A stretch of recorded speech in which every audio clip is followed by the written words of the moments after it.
Assalamualaikum warahmatullahi wabarakatuh.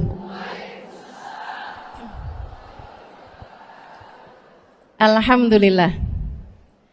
Wassalatu wassalamu ala Rasulillah Muhammad ibn Abdillah wa ala alihi wa sahbihi wa man walah. Subhanaka la ilma lana illa ma 'allamtana innaka antal alimul hakim. Rabbi shrah li sadri wa yassir li amri wahlul 'uqdatan min lisani yafqahu qawli. Amma ba'du. Bismillahirrahmanirrahim. Dan kita udah beberapa hari lagi, Bu, mau masuk kepada bulan suci Ramadan. Jangan lupa, ya Bu ya, nisfu Sya'ban itu malam penentuan nasib. Oh, nih penting banget nggak tuh? Penting banget nih, Bu. Malam penentuan nasib. Kita nggak tahu nih kan nasib kita ke depan nih kayak gimana. Ada apa aja di depan kita nggak paham. La tadri nafsun madza taksibu gada, kata Allah dalam Al-Quran. Wa ma tadri nafsun bi ayyi ardin tamut. Seseorang nggak pernah tahu apa yang akan dikerjakannya esok hari. Kita cuma bisa merencanakan. Akan tetapi Allah jualah yang menentukan. Jadi teman-teman sekalian, kita bisa rencanain doang, tapi yang sejatinya apa yang akan kita kerjakan esok hari kita nggak pernah tahu. Apa yang akan terjadi esok hari kita nggak pernah tahu.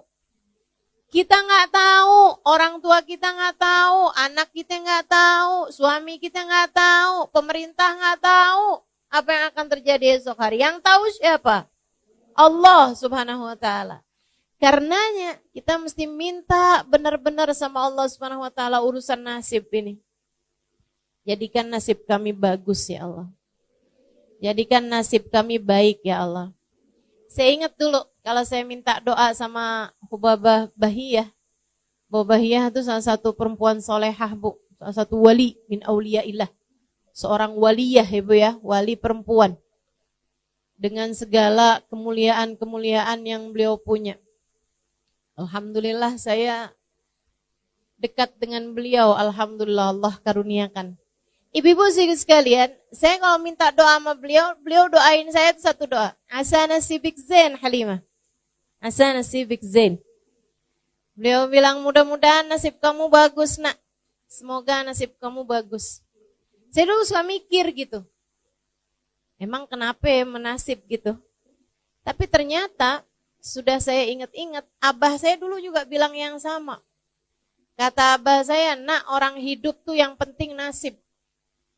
Orang cakep nasibnya bagus, gak enak hidupnya. Betul Bu? Orang cakep aja, kalau nasibnya gak bagus, gak enak loh hidupnya. Apalagi orang jelek. Orang kaya, kalau nasibnya gak bagus, hidupnya gak enak loh Bu. Apalagi orang. Maksud saya tuh nasib itu gak terkait sama rupa, gak terkait sama harta. Kalau orang tuh sama Allah dikasih nasibnya bagus, enak aja hidupnya. Biar kata dia gak seberapa dikasih apa-apa. Tapi kalau nasibnya bagus tuh udah enak aja hidupnya. Punya harta cukup. Ibu ya? Mau pergi pengajian ada. Kan begitu? Mau buat sedekah ada. Mau ikutan nyumbang acara ada. Kan begitu ya? Kepengen umroh ada. Pengen haji ada juga. Wah tuh. Itu namanya rezeki yang berkah. Namanya nasib hartanya adalah harta yang bagus. Nah kita minta kayak begitu tuh sama Allah SWT. Makanya di malam nisfu Sya'ban, nanti ibu-ibu sekalian jangan lupa amalin nih bacaannya. Yang diajarkan, yang dilakukan oleh para guru-guru kita. Kabarnya ini diajarkan dari Nabi Muhammad. Sebab para sahabat ngamalin, para tabi'in ngamalin, para ulama-ulama sepanjang zaman ngamalin Bu. Saya belajar dulu di Indonesia 8 tahun sebelum saya lanjutkan ke luar negeri. Nah itu ibu-ibu sekalian, semua tuh ulama-ulama Jawa Barat, Jawa Tengah, Jawa Timur ngajarin sama semua dah malam nisfu Sya'ban baca Yasin 3 kali. Udah ibu ikutan ulama aja daripada ikutan yang gak jelas tuh bu. Baca Yasin malam nisfu Sya'ban bid'ah. Bid'ah tuh gimana? Bid'ah tuh dolalah. Kullu bid'atin dolalah. Semua bid'ah adalah sesat. Wa kullu dolalatin finnar. Semua kesesatan membawa neraka. Maksud kamu orang baca Yasin masuk neraka gitu? Lah ini kan rada enggak enak dipikir ya. Rada enggak pas gitu otak kita mikirnya. Jadi maksud kamu orang baca Yasin malam nisfu Sya'ban sesat. Terus kalau sesat masuk neraka. Berapa banyak orang-orang di mana-mana baca kalau malam nisfu Sya'ban Yasin 3 kali.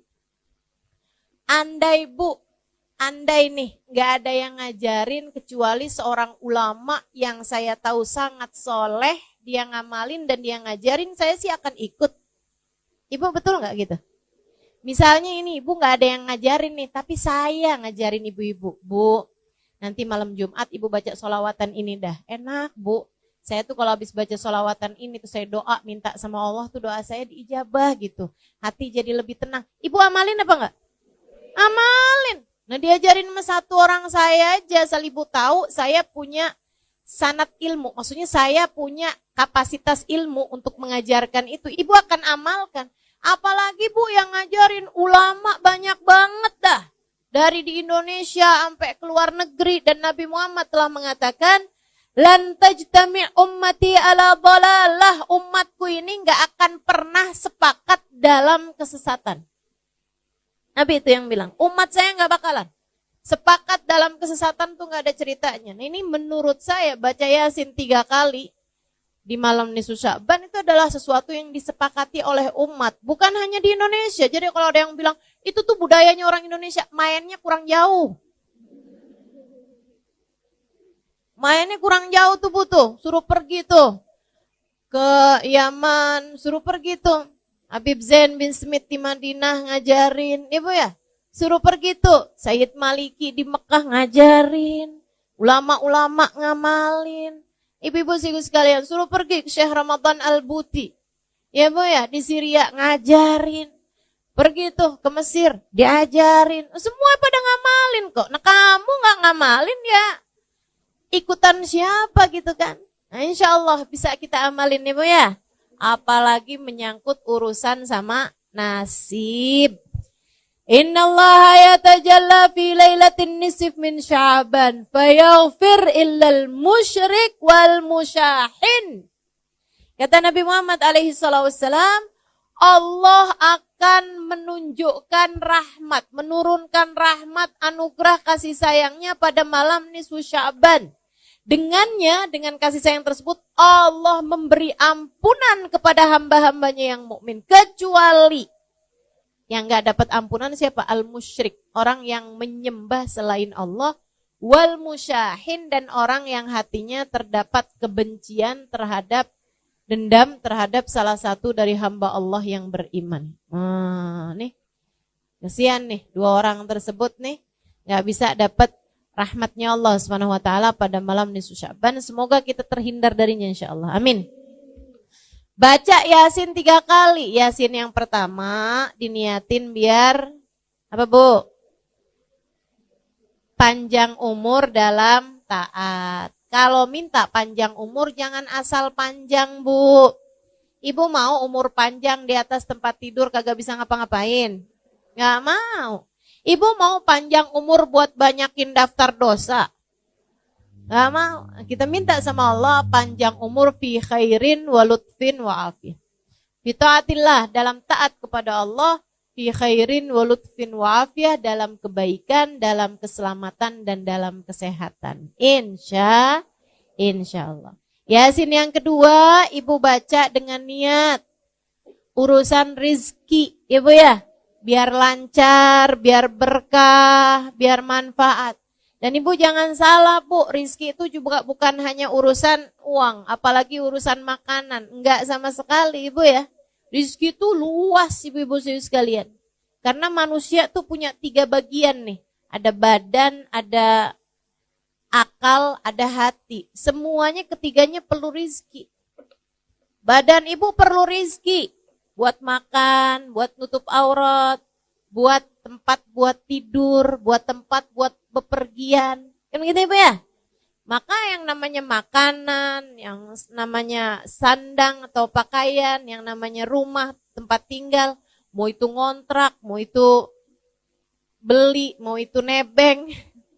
Ya bu, semuanya sama aja, itu juga merupakan bagian dari rizki. Termasuk juga kendaraan, mau itu punya sendiri, mau itu nebeng sama teman, mau itu naik kendaraan umum, sama aja bu. Itu namanya rizki juga gitu. Rizki juga.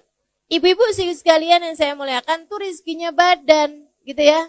Kemudian ada lagi rizkinya akal. Maka ibu selain minta rizki yang badan, ibu juga minta rizki yang akal. Apa tuh? Ilmu yang manfaat. Ya kan gitu ya? Itu namanya rizkinya akal ibu tuh. Bisa punya ilmu. Dan buat ilmu itu bu perlu guru. Makanya ibu juga perlu minta dikaruniai guru. Terutama buat anak cucu ibu dah. Ke depan nih waktunya kita gak tahu zamannya akan jadi seperti apa.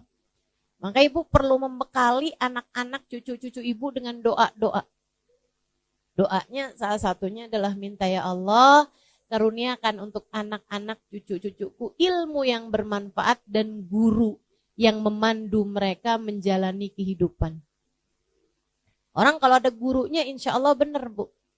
Kalau gak punya guru nih bisa ngeblangsak mana-mana ibu ya. Mama jangan baca doa nisfu Sya'ban mah. Itu bid'ah. Kamu taunya dari mana nak? Dari Google. Ini berguru sama Mbah Google. Bu ya.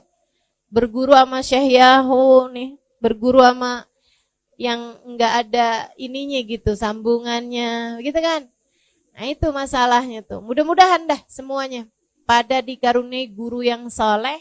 Yang dapat membimbing jalan kehidupan kita. Insya kata Allah dalam Al-Quran, وَمَنْ يُضْلِلِ اللَّهِ فَلَنْ تَجِدَ لَهُ وَلِيًّا مُرْشِدًا. Siapa yang disesatkan oleh Allah, Allah tidak akan memberikan padanya seorang guru pembimbing. Artinya, kalau kamu dikasih dalam hidupmu ada guru yang kamu dengarkan, guru yang kamu bisa ikuti cara hidupnya, guru yang bisa kamu ikuti pemikirannya, maka artinya kamu adalah orang yang dikehendaki baik oleh Allah, yang dikehendaki mendapatkan petunjuk dari Allah. Ibu ya, doain anak-anaknya, doain cucu-cucunya, biar semuanya berada di dalam jalan lurus sehingga otaknya, akalnya, pikirannya berada dalam jalan yang benar. Insya. Kemudian bu ada lagi nih. Rizkinya hati. Rizkinya hati. Banyak nih bu nih. Ibu punya keluarga yang soleh. Itu merupakan rizkinya hati bu. Betul apa enggak? Ibu kok punya anak gitu kan. Anak ibu bandel. Anak ibu gak bisa diomongin. Ibu pegel hati gak bu? Pegel hati ibu ya Allah. Sedih hati ibu. Makanya punya anak yang soleh-solehah. Itu merupakan rizki hati. Rizki hati nih bu, nih nilainya lebih tinggi daripada rizkinya badan bu. Bu, punya suami yang soleh, rezeki apa bukan? Rezeki ibu ya, rezeki. Punya suami yang soleh lebih baik daripada gak punya suami. Tapi bu, punya suami yang megelin, mendingan kagak punya suami dah. Betul gak? Betul gak? Betul, jangan ya Allah kasih saya suami deh ya Allah, yang penting laki-laki dah. Enggak, ibu mesti punya standar gitu kan, yang soleh, bisa bawa kebaikan dunia akhirat.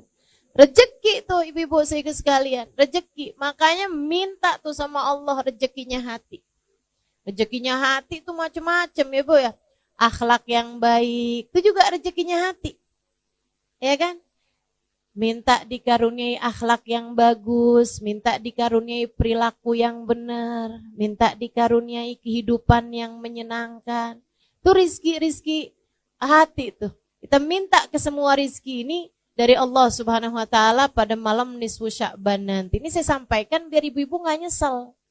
Kalau ibu-ibu taunya nanti pas malam 17 Sya'ban, udah lewat nisfu Sya'bannya, ya ampun, kok baru tahu sih, kemarin doanya cuman gitu doang nih. Gitu kan. Tapi kalau saya kasih tahu sekarang, ini kan udah deket nih. Jadi ibu-ibu gak nyesel. Kalau saya kasih taunya 2 minggu yang lalu, takutnya ibu-ibu keburu lupa. Apa ya gitu, Ustazah kemarin tuh ngajarin kayaknya penting dah. Tapi apa gitu udah lupa lagi. Nah ini kan deket nih, insya Allah gak lupa ya Bu ya. Baca Yasin yang pertama, niat panjang umur dalam taat. Baca Yasin yang kedua, niat rizki, lahir batin, rizkinya badan, rizkinya akal, rizkinya hati. Kemudian, ini yang paling penting nih, bergantung dengannya nasibmu di akhirat. Minta agar dimatikan di waktunya nanti dalam keadaan husnul khotimah. Karena kayak apapun senengnya hidupmu di dunia, nyandai orang hidupnya seneng banget nih di dunia, meskipun gak ada yang kayak begitu. Orang tuh yang namanya hidup tuh pasti aja ada enak, ada gak enaknya kan. Tapi andai ada orang hidup seneng aja di dunia nih, tapi matinya su'ul khotimah, Bu, udah deh tuh. Jadi penyesalan sepanjang kehidupannya nanti di akhirat. Sebaliknya, kalau ada orang hidupnya susah terus, tapi matinya husnul khotimah, udah tuh. Bakalan jadi kesenangan nantinya di akhirat. Lupa sama semua kesusahan kehidupan kalau dia matinya dalam keadaan husnul khotimah. Minta sama Allah, ya Allah, apabila datang ajal menjemput kami, matikan kami dalam husnul khotimah. Kenapa kok kami enggak saya, Ustazah? Ya boleh kami, boleh saya. Cuman kalau ibu-ibu doa kami, ibu niatin juga buat anak-anak. Ya Bu ya? Buat suami, buat orang-orang yang ibu sayangi. Semoga semuanya dimatikan dalam husnul khotimah. Ibu-ibu sekalian yang saya muliakan. Nah nanti nih Bu, abis nisfu Sya'ban lewat. Oh ya, nanti malam nisfu Sya'ban tuh usahakan ada sedekah. Yang ibu sedekahkan. Walaupun sesedikit apapun, saya orang susah Ustazah, ya gak apa-apa, susah juga ada. Tapi kan ibu makan, betul apa enggak? Nah dari yang ibu makan itu, sebagian dah, ada yang ibu sedekahkan. Walaupun nasi sebungkus melauknya ibu ya, kasihin kepada orang lain.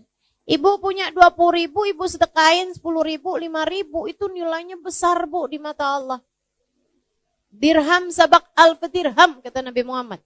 Kadang-kadang 1 dirham nilai pahalanya di sisi Allah lebih banyak daripada 1.000.000 dirham, 1.000 dirham.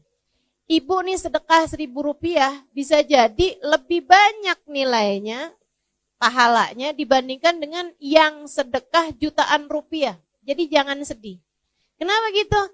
Misalnya gitu ya, punya duitnya cuman 50.000, ibu sedekahin 10.000, berarti ibu udah bersedekah 20% dari harta ibu. Itu nilainya besar dibandingkan dengan orang sedekah 1 juta, punyanya miliaran. Karena dia cuma 1/1000%, gitu kan? Ibu-ibu sekalian, maka enggak usah mengecilkan sedekah. Walaupun orang lihatnya, Allah lo sedekahnya cuma 5.000 perak doang, dibeli nasi juga enggak cukup. Misalnya gitu kan ya, dibeliin boba enggak cukup. Boba. Emang boba apaan sih? Ibu-ibu sekalian, jangan mengecilkan sedekahmu. Karena nilai sedekah tuh Bu, enggak dihitung dari nilai sedekahnya berapa. Allah tuh suka ngitungnya dari seberapa pemilikan hartamu. Gitu. Aja mudah-mudahan pokoknya malam nisfu Sya'ban usahakan ada sedekah yang kita sedekahkan. Allah tuh suka gak tega. Kalau ngelihat hambanya yang sedekah tuh, Allah suka gak tega. Ya ampun, ini dikasih sedikit aja bisa ngasih sama orang lain. Bakalan aku kasih banyak dah, gitu. Nah, tuh. Nanti sama Allah SWT dilipat-lipat gandakan. Disenangkan dunia akhirat. Insya Allah. Ibu-ibu sekalian, habis nisfu Sya'ban itu ibu nggak boleh puasa lagi. Ya, habisnya nisfu Sya'ban ibu nggak boleh puasa sunnah. Tapi kalau puasa wajib yaitu bayar utang tetap boleh. Sampai selunasnya. Sampai selunasnya. Ibu bayar deh tuh. Karena itu kan puasa itu yang wajib-wajib memang wajib dibayar gitu Bu. Jadi nggak ada batasan sampai akhir Ramadan. Meskipun sebaiknya Bu ya, jangan akhir Ramadan banget tuh kamu masih ada puasa. Sebaiknya udah dibayar-bayarin dulu dah. Dari sebelum hari terakhir di bulan Ramadan. Hari terakhir di bulan Ramadan itu kalau puasanya nggak wajib ya Bu ya, hukum puasanya haram. Hukum puasanya haram. Ibu nggak punya utang, begitu kan ya. Nah itu walaupun misalnya saya punya puasa sunnah yang nyambung nih Ustazah. Saya puasain dari bulan Rejab kemarin, Rejab, Sya'ban saya puasain. Boleh nggak puasa saya nyambung sampai Ramadan, sampai Lebaran? Nggak boleh. Wajib hari terakhir di bulan Sya'ban ibu nggak puasa. Kenapa gitu? Sebab seperti yang tahun sekarang nih Bu nih Sya'bannya jatuhnya cuma 29 hari. Nah tanggal 29 berarti besokannya itu kan bisa Ramadan bisa nggak Ramadan. Kalau hari terakhirnya bisa 30 ya. Kalau hari terakhirnya 30 itu kan bisa tanggal 1 Ramadan, bisa juga tanggal 30 Sya'ban. Namanya Yaumus Syak. Nabi Muhammad mengatakan, Man shama yaumas syak faqad asa Abal Qasim. Siapa yang berpuasa pada hari terakhir di bulan Sya'ban, di hari yang diragukan apakah udah masuk puasa atau belum, faqad asa Abal Qasim, dia telah durhaka kepada Nabi Muhammad. Nah kalau hari Sya'bannya terakhir 29, tetap juga jangan puasain tuh Bu tanggal 29. Walaupun ibu punya puasa sunnah yang nyambung. Kenapa gitu? Biar memisahkan antara puasa sunnah dari puasa yang wajib. Ya Bu ya? Jadi Bu jangan puasa hari terakhir di bulan Sya'ban. Itu untuk puasa yang sunnah. Tapi kalau untuk puasa yang wajib, emang utang puasanya masih banyak, tetap boleh tuh dipuasain meskipun tanggal 29 Sya'ban. Ibu-ibu sekalian yang saya muliakan, sebenarnya mengakhirkan puasa sampai lewat nisfu Sya'ban tuh hukumnya makruh Bu. Makruh. Apalagi kalau sampai datang puasa Ramadan, kamu masih punya utang puasa dari Ramadan yang sebelumnya, tuh hukumnya haram. Haram artinya dosa. Ibu, makanya ibu bayarin tuh utangnya. Kenapa gak bayar-bayar? Kagak ada yang nagih Ustazah. Nah loh, mau minta siapa yang nagih? Israel. Kan serem banget ya Bu. Nah, insya Allah dah, pokoknya bayarin dah hutangnya tuh. Saya dah yang nagih, mewakili malaikat Israel. Masya Allah. Sebelum datang malaikat Israel, buruan bayar hutangnya. Mudah-mudahan Allah SWT jadikan kita lunas dari semua hutang. Baik hutang kepada Allah, kayak puasa begini nih, ataupun hutang kepada manusia. Insya. Sampai datang Ramadan. Ibu, hati-hati sama Ramadan. Ramadan itu Bu, amal ibadah dilipat gandakan benar. Tapi jangan salah, dosa juga dilipat gandain. Bu, orang tuh kalau bulan Ramadan ya Bu ya, bohong kan emang haram. Ya Bu, tapi kalau ibu-ibu bohongnya di bulan Ramadan, ibu bohongnya berkali lipat. Apalagi kalau ngepasin Lailatul Qadar, nah loh. Sekali bohong kayak 1000 bulan bohong. Serem bener. Berlipat ganda Bu. Karena katanya para ulama, semua waktu di mana amal ibadah berlipat ganda, kalau kita berbuat dosa juga berlipat ganda. Makanya banyak ulama memilih untuk tidak mau tinggal di Mekah. Kenapa gitu? Karena di Mekah itu amal ibadah berlipat ganda. 1 rakaat senilai 100.000 rakaat. Benar. Akan tetapi dosa juga berlipat ganda.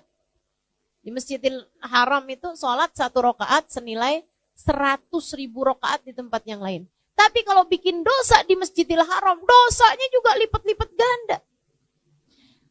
Mekah itu ibu-ibu sekalian satu-satunya kota yang kamu di dalam kota Mekah dosanya hati aja dicatat sama malaikat. Seram, makanya para ulama milih enggak dah tinggal di Mekah, enggak, takut enggak bisa ngasih kehormatannya kota Mekah. Karena memang tempat yang amal ibadah berlipat ganda, dosa juga berlipat ganda. Sama halnya dengan Ramadan. Waktu di bulan Ramadan itu amal ibadah berlipat ganda. Sekurangnya 70 kali lipat. Sekurangnya minimal. Jadi kamu puasa, pahala puasanya 70 kali lipat. Kamu terawih, pahala sholatnya 70 kali lipat. Kamu sedekah, pahala sedekahnya 70 kali lipat. Itu minimal. Ada yang bilang ampe 700 kali lipat. Ada yang bilang ampe 1000 kali lipat. Ada yang bilang bahkan bisa lebih daripada itu juga. Dan di bulan Ramadan itu ibu-ibu sekalian, ampunan Allah diturunkan banyak banget. Dan buat ngebantuin kita ibadah, buat ngebantuin kita diturunin ampunan rahmat, Bu. Allah segitu baiknya, Bu, setan dicutiin dulu. Setan bebas tugas. Setan disuruh liburan, gak tahu deh tuh saya kemana gitu ya. Gak paham deh tuh. Yang pasti ibu-ibu sekalian, gak ada setan di bulan Ramadan. Setan yang ngebisik-bisikin dirimu itu loh. Yang ngebisik-bisikin kalau lagi duduk pengajian kayak begini. Ngantuk ya, udah gak usah dengerin ustadzahnya, udah tidur aja gitu. Dia sambil gini nih. Di mata kita jadi begini. Pernah ada yang berasa gak? Mana orangnya? Saya. Ya Allah, apalagi yang deket-deket kipas sampai berat banget matanya. Itu tuh Bu, setan yang itu tuh kalau di bulan Ramadan gak ada. Ustazah ada tahu. Maksud kamu gimana? Saya baca Quran ngantuk, bener dah Ustazah. Kata setan, bukan saya. Itu mah asli kamu deh tuh. Emang tukang ngantukan. Kalau ibadah ya. Masya Allah, Masya Allah. Jadi jangan ada yang nyalahin setan kalau bulan Ramadan. Setan bilang gak ikut-ikut. Saya gak ikut-ikut kata setan. Ayo Bu, bikin setan gak gampang masuk lagi sama kita habis lebaran. Bikin setan gak kenal sama kita habis lebaran. Mana di itu si Halimah? Kok kayak udah susah nih dimasukin. Itu ada caranya ibu sekalian. Ramadanmu dinaikin mutunya. Ramadanmu dinaikin tingkatannya. Imam Al-Ghazali dalam kitabnya Bidayatul Hidayah menerangkan tentang 3 kelasnya orang-orang saat berpuasa. Ibu, gimana tuh? Kata Imam Ghazali ada puasa kelas umum, ada puasa kelas khusus, ada puasa kelas khususil khusus. Jadi ibarat naik kereta, nih ada kereta kelas ekonomi, ada kelas bisnis, ada kelas eksekutif. Ibu-ibu sekalian, yang kelas ekonomi nih Bu nih, takut gak kebawa dah. Kayaknya nih, duduknya pada di gerbong nih kayaknya. Kelas ekonominya kayak gimana nih, puasa nih. Katanya Imam Ghazali, yang puasa hanya sekedar memuasakan perut dan farji. Artinya, dia puasa, gak mau makan, gak mau minum, sama gak mau berhubungan intim ketika sedang berpuasa bagi yang sudah menikah. Begitu ya, puasa berarti gak boleh makan, gak boleh minum, gak boleh hubungan. Gitu doang dia. Tapi yang lain-lain masih jalan terus. Yang lain-lain tuh kayak gimana? Ngomongin orang jalan. Bohong, gitu ya. Ngelihat dengan syahwat, iya juga gitu. Nontonnya gak bener, juga jalan juga. Semua maksiat masih dikerjakan. Marahin suami, tambah jadi. Soalnya deket-deket lebaran, dana-dana belum tunai, belum cair. Masih beku di kulkas ya Bu ya. Waduh, udah tambah deh tuh, tambah deket lebaran, tambah kenceng marahnya sama suaminya. Masya Allah, nih ibu-ibu nih, yang kayak beginian nih bu, serem. Katanya Nabi Muhammad alaihissalam, kam min saim, laisa min siyamihi illal ju' wal atash. Berapa banyak orang puasa, gak dapat apa-apa dari puasanya, kecuali nahan lapar sama haus doang. Bahkan Imam Abu Hanifah sampai menyebutkan nggak dapat pahala, tapi wajib diqadha puasanya. Kalau puasa kamu batal karena dosa-dosa yang tadi telah saya sebutkan, kayak bohong, ngomongin orang, gitu ya Bu ya. Itu katanya Imam Abu Hanifah, batal puasa kamu, ntar mesti diqadhain. Ya ampun, serem bener. Katanya Imam Syafi'i dan yang lain-lain, enggak, puasanya enggak batal, puasanya sah, tapi enggak ada pahalanya. Nah, buat apa? Puasa kita nih Bu, kalau Allah tolak nggak mau terima, menurut Ibu siapa itu yang mau ngasih pahala? Nggak ada Bu. Makanya mesti hati-hati urusan puasa nih, mesti hati-hati. Karena puasa ini amal ibadah yang paling disukai, paling didemenin sama Allah SWT. Allah tuh paling suka kalau ngelihat hamba-hambanya pada puasa.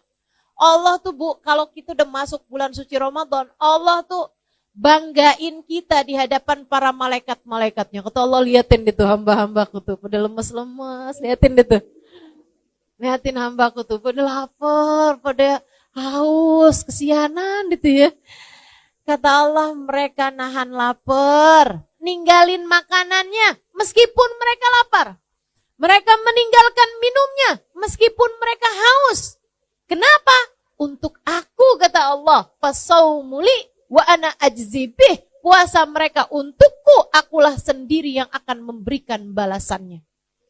Ibu, saya dengar Bu ya, dari Sayyidil Habib Umar bin Hafid, malaikat raqib sama malaikat atid nih Bu nih, kalau nyatetin amal ibadah kita atau nyatetin dosa-dosa kita, sekalian dikasih nilai. Ya mereka udah punya hitung-hitungannya semua tuh Bu.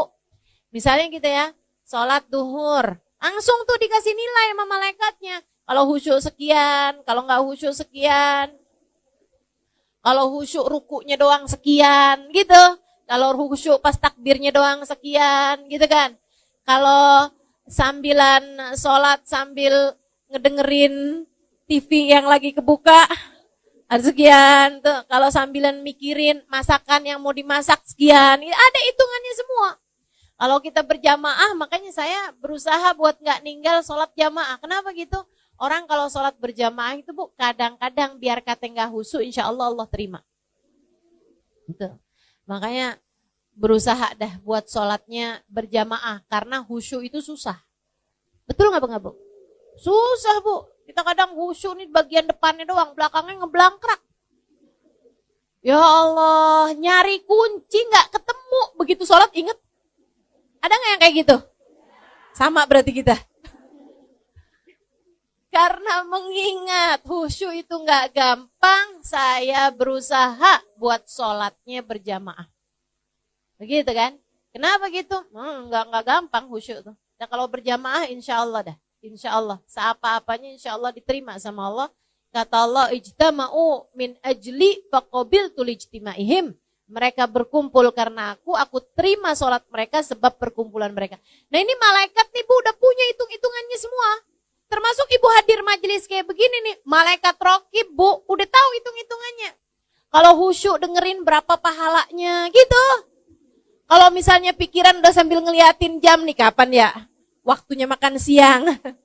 Gitu kan, itu ada hitung-hitungannya tuh Bu semuanya. Malaikat raqib udah tahu dah, gak bakalan keliru, gak bakalan kurang, gak bakalan lebih. Gak bakalan kelebihan gitu. Semua ada hitung-hitungannya. Yang gerak-gerak mulu badannya. Masa orang gak boleh gerak-gerak Ustazah?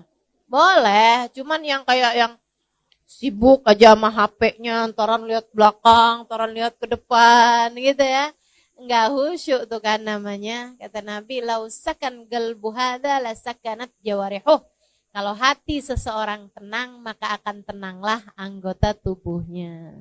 Insya Allah. Ibu-ibu, semua malaikat tuh punya hitung-hitungannya amal ibadah kita, kecuali puasa. Jadi kalau ibu puasa, itu malaikat cuma tulis Halimah puasa. Gitu misalnya. Gitu doang, udah. Siapa yang ngasih nilai? Allah langsung. Makanya bahaya nih. Puasa nih bahaya. Amal ibadah yang paling disukai Allah, tapi Allah kalau nggak demen ditolak aja sama Allah. Nggak ada tedeng aling-alingnya. Nggak ada pengacara yang ngebelainnya gitu. Puasa nih urusannya. Karena langsung sama Allah Subhanahu wa taala. Kalau malaikat tuh Bu tuh masih banyak istighfarnya buat kita nih hamba-hambanya Allah. Malaikat itu. Masih kayak yang mau katanya Ibu ya, malaikat itu ada di kitabnya Imam Al-Haddad, Risalah Mu'awana ya kalau nggak salah ya. Itu katanya Imam Al-Haddad radhiyallahu ta'ala anhu warda, kalau kamu bikin kemaksiatan, itu malaikat atid nggak langsung nulis dosa kita. Nggak langsung nulis. Katanya malaikat raqib bilang kayak gini, Tid jangan dicatat dulu Tid. Siapa tahu habis gini dia taubat, tar dulu Tid, tungguin. Gitu katanya Bu. Itu ada tuh, ada hadisnya, ada sanadnya Bu ya, ditulis tuh sama Imamul Haddad. Beneran ini. Kalau kita niat berbuat buruk, apalagi nggak ditulis sama dia. Baru niat doang tuh nggak ditulis. Tapi kalau niat kita berbuat kebaikan udah langsung ditulis. Kalau kita ngerjainnya ditulis dan diberi pahala minimal 10 kali lipat. Masya Allah. Tuh ibu-ibu sekalian. Jadi malaikat raqib sama malaikat atid tuh masih ada gitu. Masih ada yang jangan ditulis dulu deh dosanya, tar dulu. Siapa tahu dia taubat, tar dulu. Masih banyak rahmatnya orang. Ya kecuali kalau udah gemes kali ya. Maksiat mulu nih kerjaannya, langsung tulis. Wallahu a'lam deh tuh. Tapi yang pasti ibu-ibu sekalian, malaikat raqib sama malaikat atid masih banyak rahmatnya gitu. Masih kayak yang saya ngelihatnya kayak masih ada jiwa pengacara mau membela kliennya nih Bu nih. Tapi kalau urusan puasa, malaikat pun angkat tangan, Allah sendiri yang akan menuliskan balasannya. Makanya begitu puasa ada ngomongin orangnya, kata Allah aku tolak. Gak ada pahalanya apa-apa. Begitu puasa kamu ada bohongnya, kata Allah aku tolak. Puasa macam apa ini? Begitu kamu puasa, kemudian kamu marah-marahin anak, hati anak sedih gitu. Allah bilang, kenapa dia berbuat begitu kepada hambaku? Aku tolak puasanya. Kamu mau ngomong apa? Ibu-ibu serikus sekalian yang saya muliakan, Nabi Muhammad tuh Bu benar-benar minta kita jagain puasa. Benar-benar minta kita jagain puasa, terutamanya yaitu ya, puasa kita itu jadi puasa yang enggak umum, kita naikin menjadi puasa yang khusus dengan memuasakan anggota tubuh kita dari dosa. Terutamanya dosanya lisan yang paling banyak bikin pahala puasa tuh habis. Pahala puasa hilang, itu kebanyakan dari dosanya lisan. Makanya ibu-ibu sekalian, bulan puasa jagain lisan. Jagain lisan. Makanya kenapa kalau bulan puasa pengajian pada libur. Kenapa gitu? Maaf ya Bu ya. Memang juga karena sepanjang bulan, 11 bulan tuh anggap pelatihan kalau bulan puasa kayak waktu praktek gitu. Itu iya juga. Dan juga biar ibu-ibu lebih konsentrasi ibadah-ibadah kayak baca Quran dan lain sebagainya. Itu iya juga. Tapi juga Bu, karena kita nih perempuan-perempuan nih kalau udah kumpul-kumpul, mulut kita nih suka rada nyerempet gitu. Ya, yang nggak niat ngomongin orang aja nyerempet jadi ngomongin orang. Betul apa enggak? Apa kabar Bu? Baik, masih bagus nih. Ya kan ya? Kemarinan nggak kelihatan. Iya nih lagi ada masalah sama suami. Tuh. Yang satu demen curhat, yang satu kepo. Ya udah kan pas. Emang ada masalah apaan Bu? Iya gitu udah tuh ya. Gimana ya, biar jadi kayak istri orang gitu. Emang selama ini istrinya siapa? Genderuwo gitu. Ya Allah. Ibu-ibu sekalian yang saya muliakan, pokoknya emang bulan Ramadan tuh Bu tuh, saran saya emang sebaiknya Bu kalau bisa diusahain gak banyak ketemu orang tuh ahsan. Lebih baik. Kenapa gitu? Itu dia dah. Udah ketemu orang banyak inian tuh akhirnya jadi nyerempet. Ini dah gitu. Bohong. Itu udah harus banget ditutup kamusnya. Jangan ada kebohongan di bulan Ramadan. Kalau habis tarawih gimana Ustazah? Ya sama aja. Bulan Ramadan tuh dosa dilipat gandain. Jangan sampai nih ada ibu-ibu nih tanyain sama suaminya. Kamu lihat uang saya di saku baju yang kamu cuci enggak? Bang, nanyanya habis tarawih ntar gimana? Enggak gitu ya Bu. Pokoknya yang namanya bohong mah dosa gitu. Mau siang mau malam. Dan kalau kamu bohongnya siang yang ngebatalin pahalanya puasa. Jangan ngomongin orang, baik dari lisanmu atau dari jempolmu. Sekarang banyak nih orang ngomongin orang gak pakai mulut lagi ya Bu ya. Tapi pakai jempol. Ya Allah Bu, di pengajian ada tuh yang WhatsApp sama temennya. Lo lihat ngutusin no datang tahu. Di mana emang duduknya? Sambilan nih, ada ustadzahnya yang lagi ceramah padahal. Ya ampun, bisa-bisanya dia datang, kagak punya malu. Nah tuh. Ya Allah, ya Allah. Tuh ibu-ibu saya sekalian, kamu bahkan kelihatannya lagi duduk di majelis taklim, akan tetapi sejatinya kamu sedang ghibah. Ghibah tuh Bu bahaya dan bisa batalin pahala puasa kita. Karena sejatinya orang lagi ghibah, lagi ngomongin orang, lagi ngegosip, itu kayak makan bangkai daging saudaranya sendiri. Seram, mudah-mudahan Allah jaga lisan kita. Biar gak gampang ghibah insya Allah. Karena nih Bu, nih dosanya ghibah nih ya Bu ya. Dosa yang kita tuh ngerasanya kayak semua orang ngerjain, jadi kayak gak dosa-dosa amat gitu. Berasa gak gitu? Betul kan? Kayak gak dosa-dosa amat gitu. Nah, ibu-ibu kalau dibilang makan daging babi, wih kayaknya udah dosa banget, neraka tuh pasti. Kan begitu ya? Si ibu itu dia Islam loh, tapi dia bisa loh makan daging babi. Ya ampun, dia masak kemarin makan daging babi. Iya astagfirullah. Diomongin, padahal dosanya ngomongin itu lebih gede daripada dosanya makan babi. Bukan berarti ibu makan babi aja dah kalau gitu. Gak gitu juga. Nah gitu juga. Maksud saya tuh dosanya lebih gede gitu. Kata Imam Ghazali kan gitu ngasih perumpamaan. Kata Imam Ghazali, orang pakai emas, laki-laki pakai cincin emas, kan dosa. Ada ulama pakai cincin emas, kan dosa tuh kan. Diomongin sama orang-orang gak sadar kata Imam Ghazali. Kalau dosanya ngomongin orang, apalagi ulama, lebih gede. Berpuluh-puluh kali lipat, bahkan beratus kali lipat daripada dosanya orang pakai cincin emas. Kadang itu suka gitu.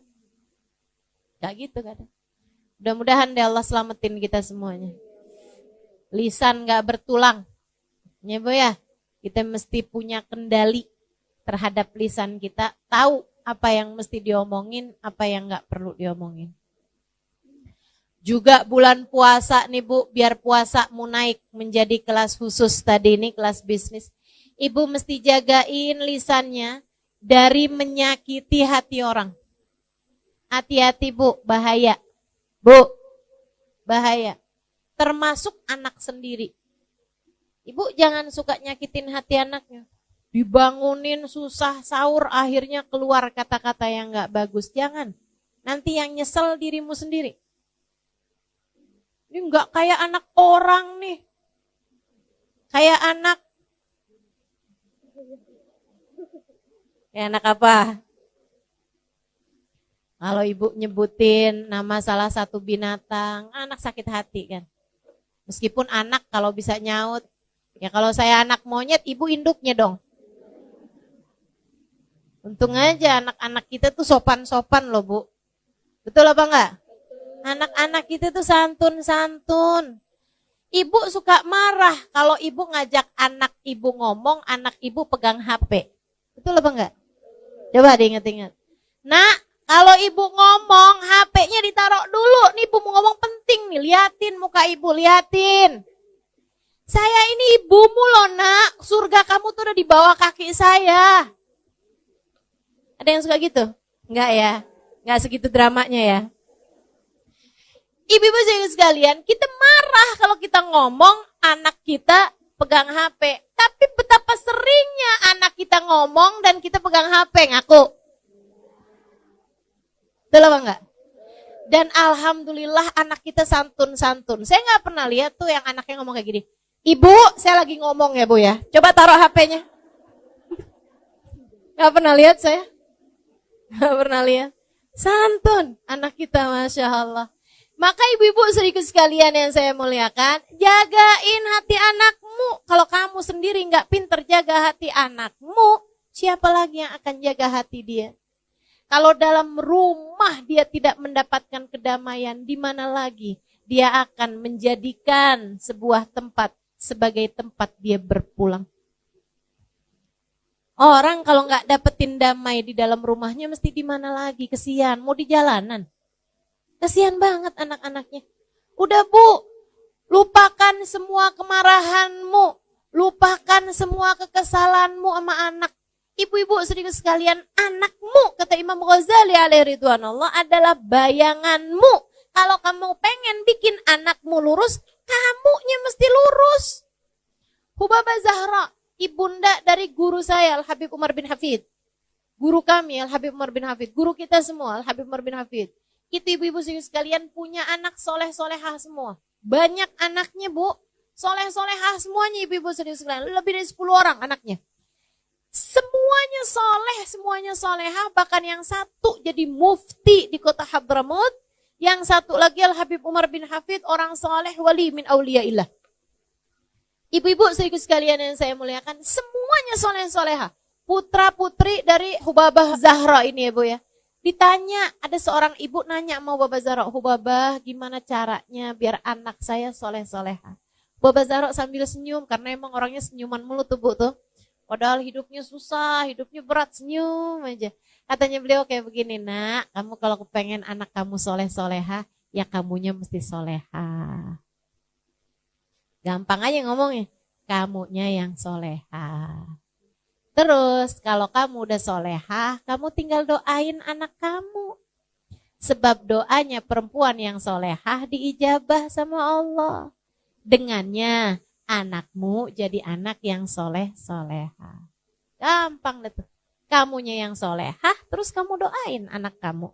Biar soleh-solehah. Insya Allah. Jangan dikatain nanti kamu yang nyesel.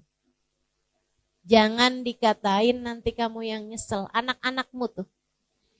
Jangan diomelin nanti kamu nyesel. Ibu kayak gak pernah aja ngomelin anak abis-abisan pas dia tidur. Kamu liatin, ya Allah kesian. Pernah? Pernah? Saya gak pernah usah tuh, orang saya belum punya anak. Ya iyalah. Tapi yang pada punya anak pasti tuh ngerti tuh apa yang saya omongin. Ya Allah Bu, jangankan ngomelin gitu. Ngomong kasar aja sama anak. Abis itu pas ngelihat dia tidur, ya Allah gak tega. Gitu ya Bu ya. Suami juga kayak begitu. Ibu jangan suka ngomelin. Bu, urusan suami nih, saya bilangin juga ya Bu ya. Allah aja gak tega loh ngelihat dia tidur kecapean. Masa ibu tega? Katanya Nabi Muhammad, Allah bilang, ayyumamri'in batakalan min syughlih bata maghfuran lah. Itu hadisnya, tepatnya begitu. Ayyumamri'in, kalau ada seorang laki-laki, batakalan min syughlih, tertidur malam dalam keadaan kelelahan. Karena seharian bekerja untuk menghidupi anak istrinya. Bata maghfuran lah, dia tidur dalam keadaan diampuni dosa-dosanya. Allah aja gak tega sama dia. Kecapean, pengorok kayak gitu seharian kerja nih. Ada yang jadi supir Gojek. Ibu ya, ada yang jadi tukang. Ada yang kerja jadi guru. Ada yang kerja apalah segala macam pekerjaan-pekerjaan suami kita. Kecapean, seharian tuh dia kerja, malam-malam tidurnya sampai ngorok. Kita sebel aja, ampun gak bisa tidur nih, gimana ya, itu sumpet apaan nih ya. Biar suara ngoroknya gak kedengeran gitu kan. Kita balikin, dia miring ngoroknya. Ya Allah, kita tendang aja bagaimana nih, ya ampun, astagfirullah. Ibu-ibu saudariku sekalian, Allah aja gak tega loh. Padahal dia kerja tuh, sampai capek ngorok, bukan buat Allah, buat kamu. Masa Allah aja gak tega, kamu tega sih sama dia? Kesian, ya. Meskipun kalau ada suami juga saya bakalan bilangin nih, sian sama istrinya. Sian. Kamu omelin seharian, kamu tidur lihat dia gitu, kamu tega? Nggak tega juga. Istri kamu tuh loh, perempuan gitu ya, dengan segala kelemahannya, dengan segala hatinya yang lembut, Dia mau ngurusin kamu, walaupun kamu belum tentu mau kurus. Dia mau ngurusin anak-anaknya. Yang adalah anak-anak kamu gitu kan. Kasihan tuh. Allah. Allah aja gak tega sampai dijadikan surga berada di bawah telapak kakinya. Masa kamu tega sih? Maka berumah tangga nih mesti yang saling sayang. Dah, hilangkan segala kemarahan-kemarahan. Hilangkan segala kebencian-kebencian. Bulan Ramadan, Allah aja gak tega ngelihat hambanya tuh pada lemes-lemes, pada lapar-lapar, haus-haus gitu. Masa kita tega sih ngelihat anak itu udah lemes kayak begitu kamu omelin mulu. Bu, orang kalau lagi puasa tuh tidur aja berpahala loh. Kan begitu ya? Naumus shaim ibadah. Kata Allah, tidurnya orang lagi puasa nilainya ibadah. Allah aja gak tega, dia tidur aja ditulis pahala. Masa kamu tega-teganya sih? Bang, puasa tidur mulu. Ya Allah, Bu, Allah yang gak tega. Kamu ngeliat anak kamu tidur, puasa tidur aja kerjaannya. Ayo bangun, sholat, ayo baca Quran. Gini gitu segala macam kamu omelin. Ya Allah, Bu, dia tidurnya ibadah, kamu ngomel dosa. Nih, mikirnya yang benar nih. Dia lagi ngerjain ibadah loh, Bu. Kamu bangunin. Yang ada kamu yang dosa. Dia lagi ibadah, kamu gangguin. Ya Allah, khair insyaallah. Mudah-mudahan ibu-ibu nih jadi gak pada ngomelan dah kalau datang bulan Ramadan. Amin. Latihan dari sekarang, Bu ya. Udah, Bu, belajar buat ngelihat lucu-lucu dalam kehidupan. Gitu. Lihat suaminya ngomel, ibu lihatnya yang lucu aja dah. Ya ketawa aja liatin gitu. Ketawa, dia lagi marah kita ketawa gitu. Kamu ketawa kenapa sih? Abang lucu dah bang. Hidungnya kembang kepis bang. Mata abang tuh ntar nyipit, ntar ngebelalak lucu dah bang.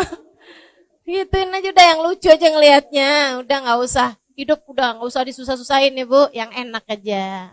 Kita punya Allah Maha Rahman. Alhamdulillah. Kita punya Nabi penyayang. Alhamdulillah. Udah lihat lucu aja dah dalam kehidupan ini. Gak usah diberat-beratin. Datang bulan suci Ramadan, hilangkan segala kemarahan, hilangkan segala kebencian. Yang rahmat sama siapapun, gak usah bawa-bawa perasaan sedih nih. Sampai tanggal segini belum bisa beli baju lebaran. Dah gak usah dipikirin.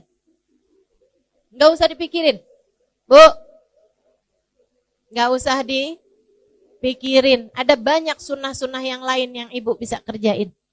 Nah gak usah. Lagian kalau Allah kasih rezeki sih Bu, gak ada siapapun bisa menghindari. Ya Bu ya, udah Allah mau ngasih dikasih juga. Udah apa yang bikin hati ibu sedih, tinggalin. Ibu tahu gak? Setan tuh Bu, di hari-hari setan gak ada kayak gini nih. Setan tuh ngodain kita Bu, tidak hanya dengan ngajakin kita berbuat dosa. Akan tetapi setan tuh seringkali godain kita nih dengan cara dibuat hati kita putus asa, hati kita sedih, hati kita overthinking, kata istilah anak zaman sekarang nih. Itu tuh seringkali bisikan-bisikan setan, kayak ngilang-ngilangin nikmat yang Allah SWT berikan. Padahal kalau kita mau hitung nikmatnya Allah, enggak kebayang banyaknya. Udah, ibu enggak usah mikirin yang enggak ada. Ibu syukuri aja apa yang ada. Insya Allah. Sebab Bu, Kalau kamu mau cari yang nggak adanya terus, kamu akhirnya nggak bisa bersyukur dalam kehidupan. Saya kasih tahu ya Bu ya, hidup ini nggak pernah ideal buat siapapun. Bu, nggak ada loh orang yang hidupnya ideal, hidupnya pas semuanya, nggak ada Bu. Ada orang nih ya Bu ya, sakit-sakitan, hidupnya nggak enak, kan begitu kan? Sakit mulu gitu, dikit gini sakit, dikit gitu sakit, enak apa nggak enak? Nggak enak. Kadang-kadang nih sehat orangnya ya Bu ya. Giliran punya suami, suaminya megelin. Ada yang suaminya baik, saudaranya nyebelin. Ada yang orang tuanya, ya Bu ya. Ada yang saudara-saudaranya jahat. Ada yang mertuanya Bu. Ada yang iparnya. Pasti ada aja yang namanya hidup memang kayak begitu. Emang kayak gitu. Nggak pernah ideal. Kayaknya susah deh mau nyari orang yang semua orang sayang sama dia, semua orang baik sama dia gitu. Orang Nabi Muhammad yang sempurna gitu aja Bu, dijahatin sama pamannya. Iya kan? Dijahatin sama tetangga-tetangganya, dijahatin sama orang sekampungnya. Apalagi kita yang kayak gini nih, pasti ada aja. Dan kita nih Bu, kalau mau nyari hal-hal yang bisa bikin hidup kita sedih, hidup kita merasa, katanya orang zaman sekarang insecure, ya Bu ya. Ngerasa minder, ngerasa sedih hati, mau dicari mah ada aja Bu. Orang tuh hidup gak ada yang ideal. Ya kan Bu? Gak ada yang hidupnya udah pas tuh. Hidup yang kayak begitu tuh, gak ada. Tapi hati bisa pas. Tapi hati bisa ideal. Manusia yang hatinya paling ideal, Nabi Muhammad SAW. Hidupnya gak ideal Bu, Nabi Muhammad. Betul apa enggak? Ya gimana mau ideal hidupnya Nabi Muhammad, lahir aja udah gak punya bapak. Mau ideal dari mana? Anak umur 6 tahun ditinggal mati ibunya, mau ideal dari mana Bu? Nabi Muhammad alaihissalam berada dalam kemiskinan berpuluh-puluh tahun, ibu-ibu sekalian. Enggak ideal hidupnya Nabi Muhammad. Nabi Muhammad, ibu-ibu saudariku sekalian, punya anak 7. Bu, 6 di antara anaknya Nabi Muhammad yang menguburkannya. Artinya Nabi Muhammad tuh punya anak 7, anaknya semuanya meninggal sebelum meninggalnya Nabi Muhammad. Sedih apa enggak sedih? Sedih. Ideal apa enggak hidupnya Nabi Muhammad? Enggak. Hidupnya Nabi Muhammad penuh dengan ujian. Hidupnya Nabi Muhammad penuh dengan kesusahan-kesusahan. Akan tetapi hati Nabi Muhammad ideal. Hati itulah yang menjadi pusat segala sesuatu. Nikmat, enggak nikmat hidup, semuanya letaknya ada di dalam hati kita. Bahagia letaknya di hati. Makanya ibu-ibu saudariku sekalian, hidupmu pasti enggak ideal. Akan tetapi hatimu bisa menuju kepada ideal. Hidup enggak ada yang sempurna, tapi hati kita bisa menuju kepada kesempurnaan dengan cara menjadi hamba yang bersyukur. Suami kita kayak gimana? Alhamdulillah. Kan gitu ya Bu ya? Punya suami ganteng, alhamdulillah. Kagak usah nonton sinetron. Gak usah nonton drakor. Udah cakep dah suami saya, tontonin dia aja. Punya suami jelek, alhamdulillah. Gak susah jagainnya.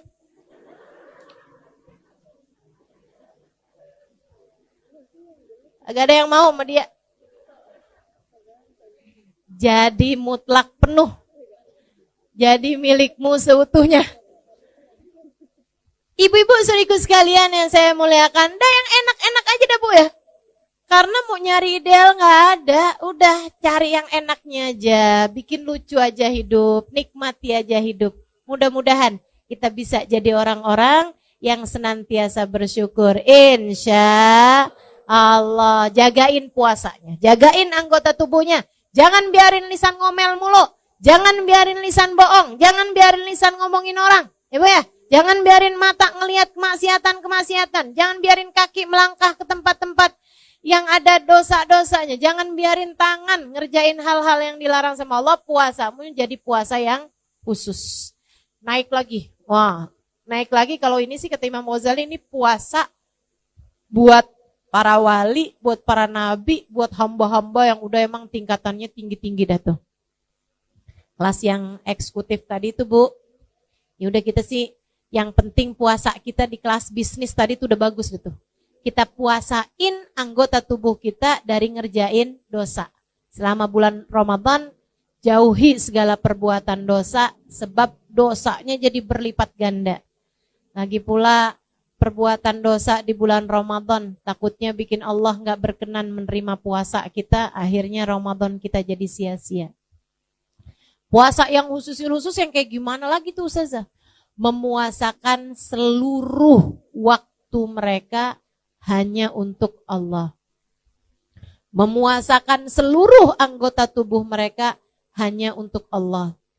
Jadi matanya Bu, mereka izinkan cuman buat ngelihat Al-Quran. Matanya diizinkan cuman untuk memandang kitab-kitab zikir. Matanya mereka izinkan hanya untuk memandang dengan pandangan penuh rahmat, penuh kasih sayang terhadap siapapun dan apapun. Tuh, yang kayak beginian nih.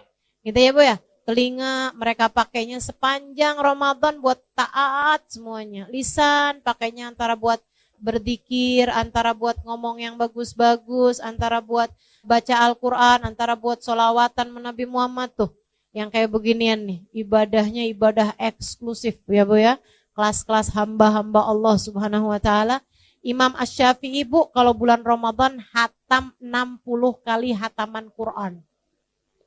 Siang 1 hataman, malam 1 hataman. Saya masih ketemu. Ada namanya Habib Abu Bakar. Habib Abu Bakar bin Umar Al-Haddar. Itu Bu, ketua atau munsibnya, kepala suku gitu ya, dari Al-Haddar di kota Tarim Hadramaut. Belum lama saya ada teleponan juga sama beliau karena putranya lagi datang ke Indonesia beberapa hari yang lalu. Itu ayahnya Bu, semua orang di kota Hadramaut di Tarim tahu bahwasanya beliau itu menghatamkan 1 kali hataman Quran tiap harinya. Tiap harinya. Dikiranya membaca 1 hataman Al-Quran. Dan itu semua orang tahu. Jadi istrinya, keluarganya udah tahu dah. Jam sekian sampai jam sekian ayah saya baca Al-Quran gak bisa diganggu gugat. Jam sekian sampai jam sekian ayah saya baca Al-Quran gak bisa diganggu gugat. Sehari hatam 1 kali hataman Quran. Sehataman Bu. Dari Fatihah ke An-Nas. Nggak kayak kita dibalik. Dari An-Nas ke Al-Fatihah. Ini kan cepet ya Bu ya. Masya Allah. Ini dari Fatihah ke An-Nas Bu. 30 juz. Kita mah putus asa. Nggak bakalan bisa kita tiru dah. Ibu-ibu jangan coba-coba tiru. Nggak bakalan sanggup. Sehari 30 juz. Ya Allah udah dah. Nggak bakalan bisa ibu-ibu saudariku sekalian. Tapi sekurangnya Bu, 3 juz mah bisa insya Allah. Ya Bu? Kayak nggak niat gitu dah. Enggak ada nih saya lihatnya. 3 juz bisa apa enggak? Bisa Ustazah, yang 1 juz Al-Quran, yang 1 juz Al-Bukat mama enggak. Ya Allah, insya Allah ya Bu ya. Pokoknya Bu, selama bulan suci Ramadan, Ibu harus ada hataman Qur'annya.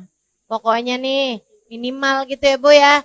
Sekali, kalau bisa 2 kali. Kalau bulan Ramadan kemarin 2 kali, setahun ini 3 kali. Insya Allah. Paksain, kalau nggak dipaksain emang kagak jadi dah. Mesti dipaksain, mesti komitmen. Sekurangnya selama bulan Ramadan. Insya Allah. Lisan kita pakai buat baca Al-Quran. Ibu-ibu saudariku sekalian, mudah-mudahan naik puasa kita nih. Jadi naik puasa kelas bisnis, insya Allah.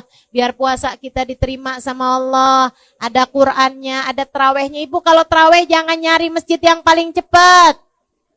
Kelakuan nih. Ada nih yang kelakuannya kayak begini nih. Kalau nyari, enak tuh sholat terawih di sono dah. Kenapa? Cepet. Pokoknya setengah jam semuanya kelar semua. Setengah jam sama sholat isyaknya. Itu tarawih model apa tuh ya, cepet bener dah. Bismillahirrahmanirrahim, Yasin. Kirain baca Yasin. Allahu Akbar. ruku, ya Allah, ya Allah. Jangan ya Bu ya, jangan ya Bu ya. Insya Allah Bu, terawihnya biar benar. Ya Bu, dikirannya juga biar banyak. Dikiran Ramadan gini nih. Asyhadu an la ilaha illallah. Astaghfirullah. Nas'alukal jannata wa na'udzubika.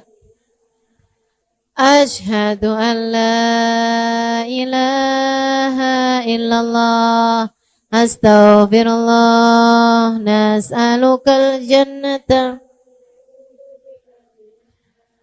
Asyhadu an la ilaha illallah. Astaghfirullah. Nas'alukal jannata wa na'udzubika minan nar. Allahumma innaka afuwun tuhibbul afwa fa'fu anna. Allahumma innaka afuwun.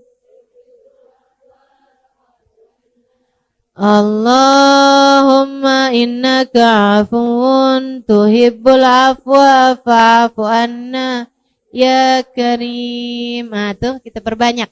Insya Allah mudah-mudahan Allah terima semuanya. Allah mudahkan semuanya buat diamalkan insya Allah. Mudah-mudahan apa yang turun pada malam nisfu Sya'ban dan pada sepanjang bulan Ramadan nanti Allah tidak menghalangkan kita darinya insya Allah. Semoga saja di saat turun hujan ampunan kita semuanya terampuni dosa-dosanya. Ketika turun hujan rahmat kita menjadi hamba yang disayang Allah SWT. Ketika turun itkun minan nar, pembebasan dari api neraka, kita menjadi orang-orang yang telah dibebaskan Allah dari api neraka insya Allah. Mudah-mudahan Allah SWT menjadikan kita di bulan Ramadan semakin dekat dengan orang-orang saleh, semakin dekat dengan hamba paling saleh Nabi besar Muhammad SAW, karena kita mengikuti cara beliau menjalankan bulan suci Ramadan. Mudah-mudahan Allah SWT menjadikan kita orang-orang yang dikaruniai umur yang berkah, nasib yang bagus, rizki yang halalan, thayyiban, mubarakan, ilmu yang bermanfaat, hati yang selalu bahagia. Allah karuniakan pada ujung akhir hidup kita kematian dalam husnul khatimah. Ala hadiniyah bikuniyatin salihah jami'ah syamilah la hadratin Nabi Muhammad sallallahu alaihi wasallam. Al-Fatihah. A'udzu billahi minasyaitonir rajim. Bismillahirrahmanirrahim. Alhamdulillahirabbil alamin arrahmanir rahim maliki yaumiddin. Ista'in ihdinas siratal mustaqim siratal ladzina an'amta 'alaihim ghairil maghdubi 'alaihim waladdallin amin. Allahumma bihaqqil Fatihah birmatil Fatihah barakatil Fatihah taftah lana abwabal khair tu'amilana muamalat ahlal khair takfina min jamil fitan wal mihan bu uswadair innaka wali kulli khair mutafaddil bi kulli khair bi rahmatika ya arhamar rahimin. Allahumma inna nas'aluka ziyadatan fid din barakatan fil umur wa sihhatan fil jasad wa sa'atan fil rizki wa taubatan qabla al maut wa syahadatan indal maut wa maghfiratan ba'dal maut wa afwan indal hisab wa amanan minal adab wa nasiban minal jannah wa rizqna an-nadhar ila wajhikal karim. Allahumma afina min bala'ik wa auzi'na syukra na'maik wa adhikna barda afik wa halawata munajatik. Allahumma inna nas'aluka minal uquri awfaraha wa minal adhani asfaha wa minal a'mali azkaha wa minal akhlaqi atyabaha wa minal arzaki azzalaha wa minal afiyah akmalaha minad dunya khairaha wa minal akhirah na'imaha bihaqqi sayyidina Muhammadin sallallahu alaihi wasallam. Allahumma inna nas'aluka ziyadatan fid din barakatan fil umur wa sihhatan fil jasad wa sa'atan fil rizki wa taubatan qabla al maut wa syahadatan indal maut wa maghfiratan ba'dal maut wa afwan indal hisab wa amanan minal adab wa nasiban minal jannah wa rizqna an-nadhar ila wajhikal karim. Allahumma hawwin alaina fi sakaratil maut wan najata minan nar wa afwan indal hisab. Allahumma rabbana atina fid dunya hasanah wa fil akhirati hasanah wa qina adzaban nar. Dawahum fiha subhanakallahumma wa tahiyyatuhum fiha salam wa akhiru da'wana anil hamdulillahi rabbil alamin. Allahumma barik lana fi Sya'ban wa ballighna Ramadan wa inna ala siyam wal qiyam wa qiraatil Qur'an wa ganni'na bil galil minat ta'am wal manam wal kalam. Allahumma barik lana fi Sya'ban wa ballighna Ramadan wa'inna ala siyam wal qiyam qiraatil Qur'an وقنعنا بالقليل من الطعام والمنام والكلام وصلى الله على سيدنا محمد وعلى آله وصحبه وسلم دعواهم فيها سبحانك اللهم وتحيتهم فيها سلام آخر دعوانا أن الحمد لله رب العالمين. Jangan berani mati kalau nggak bawa cinta sama Nabi. Soalnya kalau nggak bawa cinta sama Nabi, bawa apa coba? Bawa apa kira-kira? Saya bawa sholat Ustazah. Sholat yang mana? Yang sambil sholat semua pikiran-pikiranmu tetap jalan. Yang sambil sholat hati kadang masih bisa ghibahin orang. Apakah jenis sholat semacam itu yang akan kamu bawa sebagai bekal menuju kematian? Kita mah sholat aja Bu. Jangan ditinggal juga sholatnya. Akan tetapi layakkah ia sebagai bekal untuk kamu menuju kepada negeri akhirat, selamat dari murka dan berhasil masuk ke dalam surga? Saya rasa sholat kita masih jauh untuk menjadi sholat yang layak membuat kita menerima balasan sebesar itu. Mau bawa apa ke akhirat? Bawa sedekah. Seberapa banyak sedekahmu? Sudahkah ada di antara kita yang mampu bersedekah dengan setengah harta yang dia punya?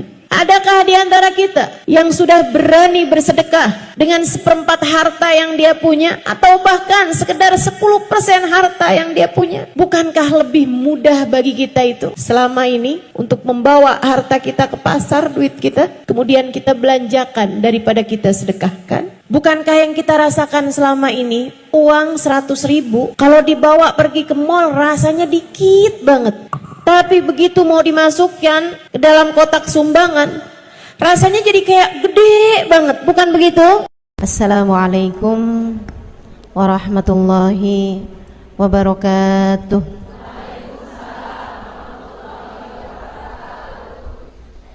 Alhamdulillah, wassalatu wassalamu ala rasulillah Muhammad ibn Abdillah wa ala alihi wa sahbihi wa man wala. Subhanaka la ilma lana illa ma 'allamtana innaka antal alimul hakim. Rabbi shrah li sadri wa yassir li amri wahlul 'uqdatan min lisani yafqahu qawli, amma ba'du. Baik, sebelum kita mulai, kita akan baca niat belajar bersama-sama. Mudah-mudahan ilmunya nanti sekali lagi jadi ilmu yang manfaat buat kita sekalian. Bismillahirrahmanirrahim. Nawaitu ta'allum wa ta'lim wan naf'a wal intifa' wal mudzakarah wat tadhkir wal ifadah wal istifadah wal hidza 'ala tamassuk bi kitabillah wa sunnati rasulillah sallallahu alaihi wa alihi wasallam wa du'a ilal huda wa dilalata 'alal khair ibtigha'a mardatih wa qurbih wa thawabih wa husnil khatimah ma'al lutfi wal afiyah wa salahil akibah birahmatika ya arhamar rahimin. La hadratin Nabi Muhammad sallallahu alaihi wasallam wa alihi washabihi azwaji wa dzurriyyati wa ahli baiti waslimu jamil anbiya wal mursalin wal kulli ajma'in anna Allah yaghfir lahum wa yarhamhum wa ya'li darajatihim fil jannah wa yanfa'una barakatihim wa asrarihim wa anwarihim wa ulumihim wa nafaatihim fid din wa dunya wal akhirah. Al-Fatihah, baca bersama-sama. A'udzu billahi minasy syaithanir rajim. Bismillahirrahmanirrahim. Alhamdulillahi rabbil alamin. Ar-Rahmanir Rahim. Maliki yaumiddin. Iyyaka na'budu wa iyyaka nasta'in. Ihdinas siratal mustaqim. Siratal ladzina an'amta 'alaihim ghairil maghdubi 'alaihim waladdallin. Amin. Taqabbalallahu minna wa minkum, taqabbal ya karim.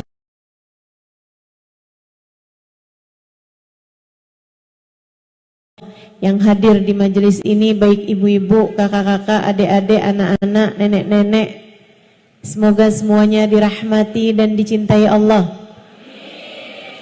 Semoga semuanya disayangi dan disyafaati Rasulullah Baginda Muhammad sallallahu alaihi wa ala alihi wa sahbihi wasallam. Sehingga mudah-mudahan di hari akhirat nanti Allah perkenankan kita ada dalam rombongan Nabi besar Muhammad, ada di belakang benderanya Nabi besar Muhammad, termasuk di antara kelompok orang-orang yang diselamatkan Allah Subhanahu wa taala pada hari di mana hanya ada satu kelompok yang diselamatkan Allah, yaitu kelompoknya baginda Nabi besar Muhammad. Yang kata beliau, Adam wa man dunahu tahta liwa'i yaumal qiyamah. Nabi Adam dan nabi-nabi yang sesudahnya hanya akan berada di belakang benderaku di hari akhirat nanti. Maka yang ada di belakang Nabi adalah kelompok yang selamat. Siapa yang ada di belakang beliau? Para nabi-nabinya Allah. Siapa yang ada di belakang beliau? Para rasul utusan Allah. Siapa yang ada di belakang Nabi Muhammad? Para wali-walinya Allah Subhanahu wa taala. Syekh Abdul Qadir Jailani, Al-Faqih Al-Muqaddam Muhammad bin Ali Ba'alawi, Rabi'atul Adawiyah, sebut nama wali semuanya hanya akan berada di belakang Nabi besar Muhammad. Siapa yang ada di belakang Nabi Muhammad? Para sahabat-sahabat Nabi besar Muhammad sallallahu alaihi wasallam. Sayyidina Abu Bakar ada di belakang Nabi, Sayyidina Umar, Sayyidina Uthman, Sayyidina Ali, Zubair bin Awam, Khalid bin Walid, Zaid bin Haritha, Usama bin Zaid. Para sahabat-sahabat Nabi besar Muhammad sallallahu alaihi wa ala alihi wasallam hanya akan berada di belakangnya Nabi besar Muhammad. Siapa yang ada di belakang Nabi Muhammad? Alun Nabi sallallahu alaihi wasallam, keluarga Nabi sallallahu alaihi wasallam. Sayyidah Fatimah, Sayyidah Zainab, istri Nabi Muhammad, Sayyidah Khadijah, Sayyidah Aisyah, Sayyidah Sofia, Sayyidah Hafsah, Sayyidah Salamah, semuanya akan ada di belakang Nabi Muhammad. Cucu-cucu Nabi Muhammad, Sayyidina Hasan, Sayyidina Husain, Sayyidina Ali Zainal Abidin, Sayyidina Muhammad Al-Baqir, Sayyidina Musa Al-Kadhim, Sayyidina Al-Muhajir Allah Ahmad bin Isa, para habaib-habaib yang mulia, semuanya akan berada di belakangnya bendera Nabi besar Muhammad. Maka orang soleh dari zaman Nabi Adam sampai zaman akhir, yang solehnya semua hanya akan jadi pasukan, rombongan di bawah kepemimpinan Nabi besar Muhammad. Artinya, kalau kita, kalau kamu, kalau saya tidak ada dalam rombongannya Nabi Muhammad, artinya kita tidak termasuk di antara mereka yang selamat. Kita nggak bisa bilang, saya nggak harus ada di belakangnya Nabi kok. Saya maunya adanya di belakangnya Imam Ghazali. Imam Ghazalinya ada di belakang Nabi Muhammad. Artinya kalau kamu tidak mau ada di belakang Nabi Muhammad, kamu adanya di belakang Fir'aun, adanya di belakang Abu Lahab, adanya di belakang Abu Jahal, adanya di belakang Namrud, Haman, adanya ikutan sama pasukannya Iblis Al-La'in. Saudaraku sekalian saya muliakan, cuman ada dua kelompok. Kelompok yang selamat ada di belakang Nabi Muhammad, Kelompok yang tidak selamat ada di belakang orang-orang yang dimurka oleh Allah Subhanahu wa taala, yang Allah sebut dengan siratal ladzina an'amta alaihim, kelompoknya Nabi Muhammad, maghdubi alaihim waladdallin, kelompok-kelompok yang tidak berada di belakangnya Nabi besar Muhammad. Semoga kita semua, anak-anak kita, cucu-cucu kita, orang tua kita, suami kita, semua orang-orang yang kita sayangi, semuanya tidak terhalang dari berada dalam rombongan Nabi besar Muhammad. Ustazah, memangnya muat semuanya tuh, muat semuanya, sampai ke anak-anak cucu kita semuanya muat untuk ada dalam rombongannya Nabi Muhammad. Cuman ada yang di depan, ada yang di tengah, ada yang di belakang gitu. Biar kata di belakang nggak apa-apa deh, yang penting masuk gitu. Serius sekalian, kenapa gitu? Sebab Nabi Muhammad adalah manusia yang terindah, manusia paling tercinta di sisi Allah, manusia yang Allah Subhanahu wa taala jadikan sebagai pemimpin seluruh umat manusia dari dunia hingga kelak di hari akhirat. Sangat indah. Kayak apa sih nih? Biar kita cinta menabi, biar kalau kita cinta di akhirat, semoga kita semua ada di belakang Nabi Muhammad. Seperti apa keindahan Nabi Muhammad? Sebab ada istilah tak kenal maka tak sayang. Kita meminta kepada Allah Subhanahu wa taala, semoga Allah jadikan hati kita semakin hari semakin sayang sama Nabi Muhammad. Semakin hari semakin cinta sama Nabi Muhammad. Semakin hari semakin rindu kepada Nabi besar Muhammad. Semakin hari semakin dekat dengan baginda Nabi besar Muhammad. Sehingga mudah-mudahan di dunia kita hidup dengan mengikuti jalannya. Di akhirat nanti kita pun akan ada dalam rombongan beliau insyaallah. Amin ya rabbal alamin.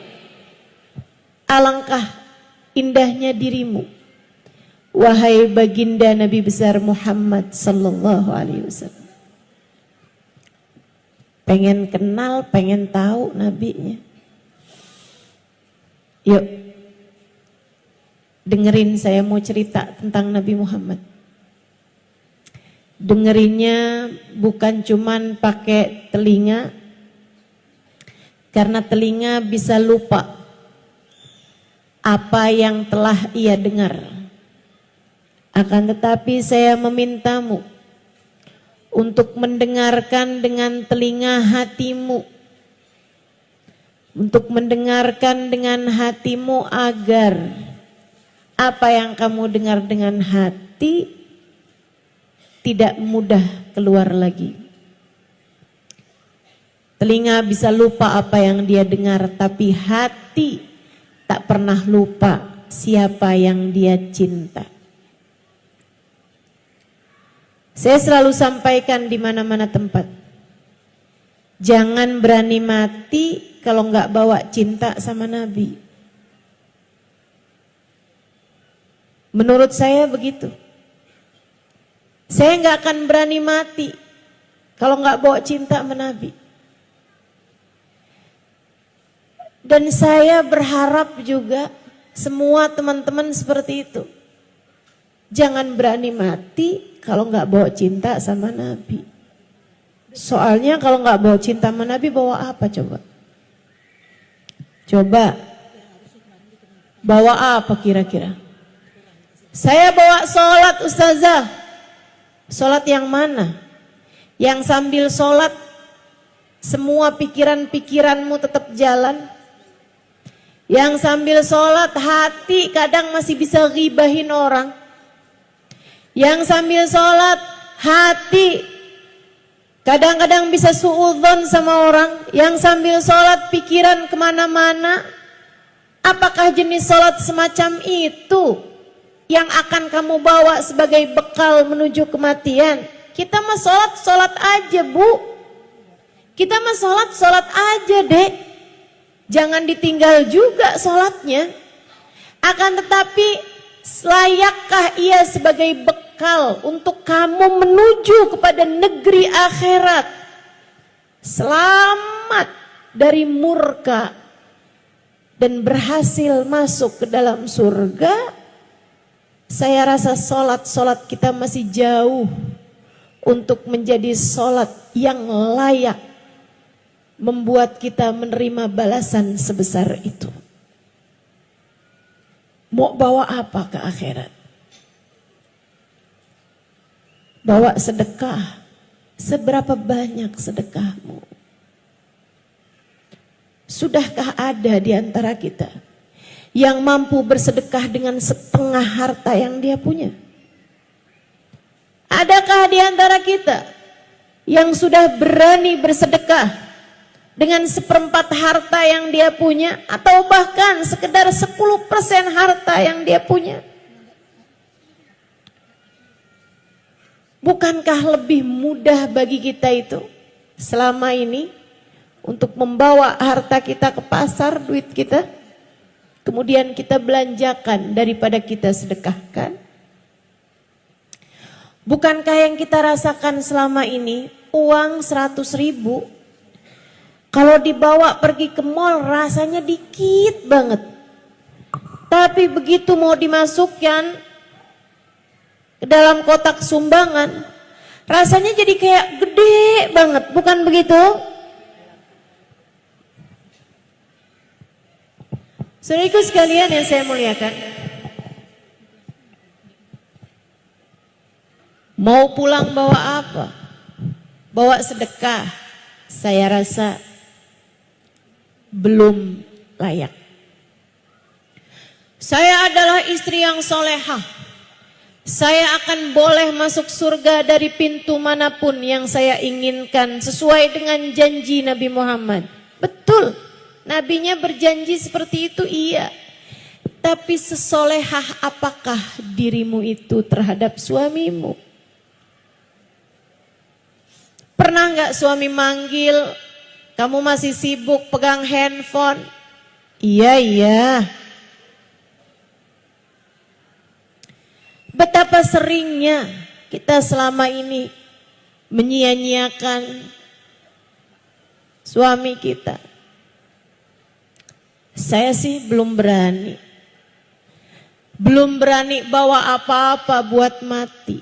Satu-satunya harapan saya, satu-satunya andalan saya, satu-satunya tabungan saya, satu-satunya simpanan saya adalah baginda Nabi besar Muhammad, yang dalam keadaan apapun selalu berkata, ummati, ummati, ummati. Yang dalam keadaan seganas apapun, sedahsyat apapun, se-ekstrim apapun, Nabi tak pernah lupa kepada kita umatnya. Kita hanya perlu memastikan bahwasanya saat kita mati nanti ada cinta di hati kita kepadanya. Kita bawa masuk ke dalam alam kubur kita. Kita bawa masuk untuk perpisahan kita dengan dunia yang fana ini.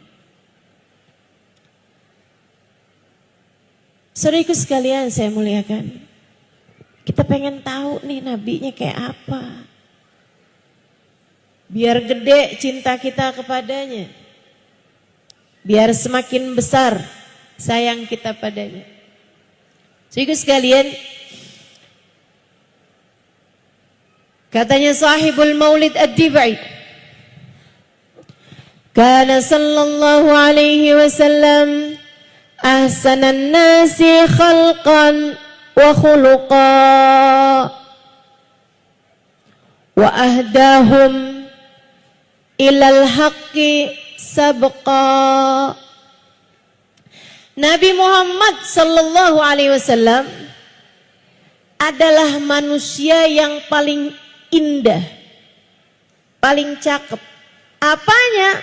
Khalqan, penciptaannya, fisiknya, zahirnya, wa khuluqan, dan akhlaknya, kepribadiannya, karakternya, hatinya, zahir, batin, semuanya paling indah, paling cakep. Apanya? Mukanya paling cakep, badannya paling cakep, bentuk tubuhnya paling cakep,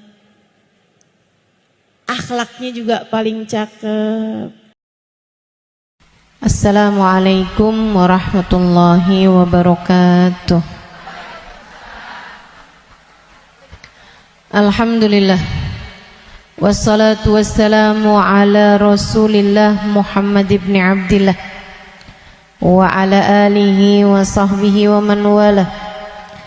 Subhanaka la ilma lana illa ma 'allamtana innaka antal alimul hakim. Rabbi shrah li sadri wa yassir li amri wahlul 'uqdatan min lisani yafqahu qawli. Amma ba'du. Betapa kematian sesuatu yang pasti. Allah Subhanahu wa taala berfirman dalam Al-Qur'an. Kata Allah, fa'bud rabbaka hatta ya'tiyakal yaqin. Fa'bud rabbaka hatta ya'tiyakal yaqin. Sembahlah Allah Subhanahu wa taala Tuhanmu. Kamu sembah Allah Subhanahu wa taala hatta ya'tiyakal yaqin. Sampai kapan kita nih diminta buat nyembah Allah? Sampai kapan kita diminta buat ibadah? Kata Allah, hatta ya'tiyakal yaqin, sampai datang sesuatu yang pasti. Apa yang pasti? Ayil